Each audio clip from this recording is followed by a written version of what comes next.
बस्तर का दशहरा जो है लगभग 600 वर्षों पुराना है और ये विश्व प्रसिद्ध दशहरा है और पूरे देश और विदेश के सैलानियों को आकर्षित करता है। लेकिन इसके साथ ही साथ बस्तर की जो आराध्य देवी है माँ दंतेश्वरी, उनके साथ ही नवरात्रि के पहले दिन एक विशेष तरीके का एक पर्व होता है जिसको लेकर आज हम आपको उसकी पूरी जानकारी देती है और जिसकी प्रमुख भूमिका जो है किन्नर समाज निभाता है।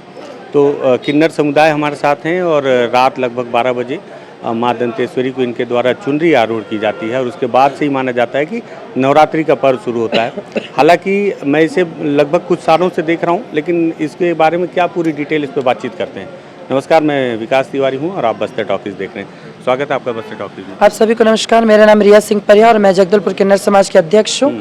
ये लगभग हमारी पुरानी फूलमती बाई करके जो हमारे बहुत पुराने राजा थे उनकी दासी हुआ करती थी, वो ये परंपरा निकाली कि बस्तर की रानी दंतेश्वरी माई हैं, तो उनको हम किन्नर समाज को पहले कोई नहीं माना करता था, तो हमारा किन्नर समाज आगे आए, लोगों के बीच में अपनी इज्जत मान सम्मान बनाए, इसलिए वो कुछ वर्षों से वो करीब बहुत पुरानी बात है। उसके बाद जो हमारे गुरु लोग थे वो बहुत बुजुर्ग थे, वो अभी 17-18 साल पहले वो क्या करते थे, हमारे गुरु गोसाई लोग मिलके उन लोग क्या करते, फिर उनके खत्म हो जाने के बाद, उनके नहीं रहने के बाद फिर ये परंपरा कुछ 4-5 साल बंद हो गया।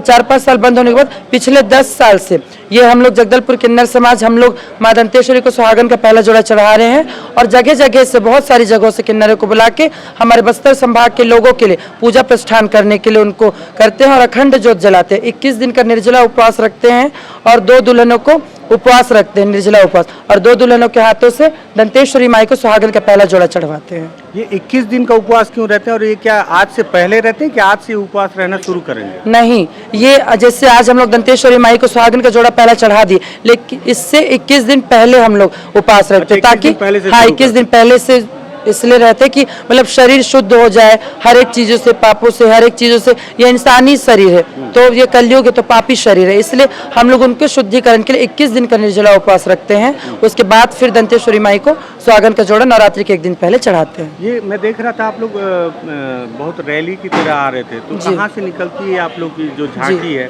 और कैसे यहाँ तक पहुँचती है और तैयारी कैसे करते हैं? जी, माँ दंतेश्वरी को हम लोग सुहागन का जोड़ा इस तरीके से चढ़ाते हैं।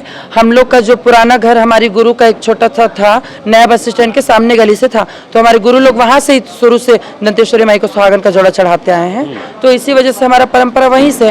तो नया बस स्टैंड से स्टार्ट होके कोर्ट तक, कोर्ट से फिर गुरु गोविंद चौक, फिर गुरु गोविंद चौक से फिर हनुमान मंदिर से फिर सीधा, फिर चांदनी चौक, फिर मेन रोड ठाकुर रोड होते हुए दंतेश्वरी माई के पास आया करते, क्योंकि सभी तरफ भक्तगण हैं, सभी लोगों को दुआ आशीष की जरूरत है, हम सभी के लिए पूजा करते हैं, इसलिए हम सभी पूरा टाउन को घुमाते हुए लाते हैं। अच्छा, मैं देख रहा हूँ इसमें समय का भी कुछ है क्या? 12 बजे के बाद ही जी, करते हैं ऐसा कुछ? 12 बजे का समय इसलिए है कि जैसे कि कल नवरात्रि लगने का है, तो जैसे रात के 12 बजे के बाद नवरात्रि लग जाता है, तो इसी वजह से हम लोग 12 बज के 1 मिनट 2 मिनट में भी चढ़ाते हैं कि सबसे पहले दंतेश्वरी माई हमारा ही नाम का सुहागन का जोड़ा पहने। अच्छा। इसलिए हम लोग 12 बजे के बाद ही सुहागन का जोड़ा चढ़ाते हैं। पूरे शहरवासी इसमें उमड़ के आते हैं। हाँ, और इसमें पूरे शहरवासी उमड़ के आते हैं। आप देख ही सकते हैं कि रात 12:30 बज रहे और कितनी भीड़ है टाउन में, कितनी भीड़ है दंतेश्वरी मंदिर के बाहर, कितनी ज्यादा भीड़ है और बहुत ज्यादा तादाद में हमारे बस्तरवासी भी इस चीज में सम्मिलित होते हैं। तो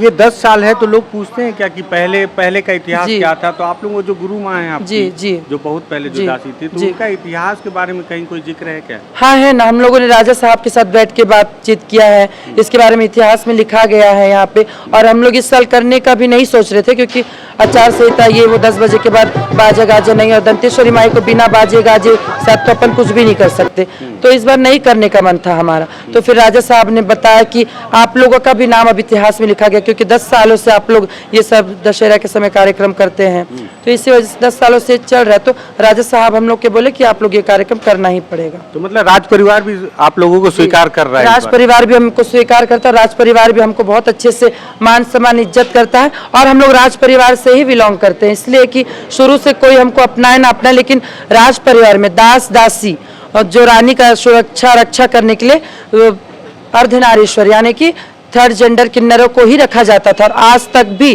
कहीं कहीं पे राजमहलों में रानियों का रक्षा करने के लिए किन्नरों को ही रखा जाता है। अच्छा, मतलब महत्वपूर्ण भूमिका है राज परिवार में। महत्वपूर्ण भूमिका हम लोग किन्नरों का बहुत अच्छा है राज परिवारों से। बहुत धन्यवाद रिया जी। तो ये रिया सिंह परिहार हैं, किन्नर समुदाय की अध्यक्ष भी हैं और बस्तर का जो दशहरा है लगभग 600 वर्ष पुराना है और काफ़ी ऐतिहासिक है। मैं आपको बता दूं कि बस्तर को अगर पर्यटन के दृष्टिकोण से अगर देखा जाए, ऐतिहासिक दृष्टिकोण से अगर देखा जाए, तो बस्तर दशहरा का एक महत्वपूर्ण योगदान है उस पूरे मानचित्र में बस्तर को दर्शाने के लिए। और यही वजह है कि पूरे देश और विदेश से प्रतिवर्ष यहाँ पर सैलानी आते हैं। लेकिन कई ऐतिहासिक घटनाएँ हैं, कई ऐतिहासिक कहानियाँ हैं, माँ दंतेश्वरी से जुड़ी कई पौराणिक कहानियाँ हैं। उनमें से एक कहानियाँ भी बीते कुछ 10 सालों से, जिस तरह से रिया ने बताया कि 10 सालों से किन्नर समुदाय के द्वारा सबसे पहली चुनरी माँ दंतेश्वरी को अर्पित की जाती है। और उनके द्वारा और भी जानकारी दी गई कि किस तरह से ये बहुत पुरानी परंपरा है जो बीच में हालांकि टूट गई थी, जिसे किन्नर समुदाय ने एक बार फिर से शुरू किया। तो मुझे लगा मेरे दर्शकों को ये इस बात की भी जानकारी बस्तर के इस परंपरा से भी आपको रूबरू करवाऊँ। अगर आपको ये बातचीत, ये जानकारी पसंद आई हो, इस वीडियो को शेयर कीजिएगा, बस्तर टॉकीज को सब्सक्राइब कीजिएगा। धन्यवाद।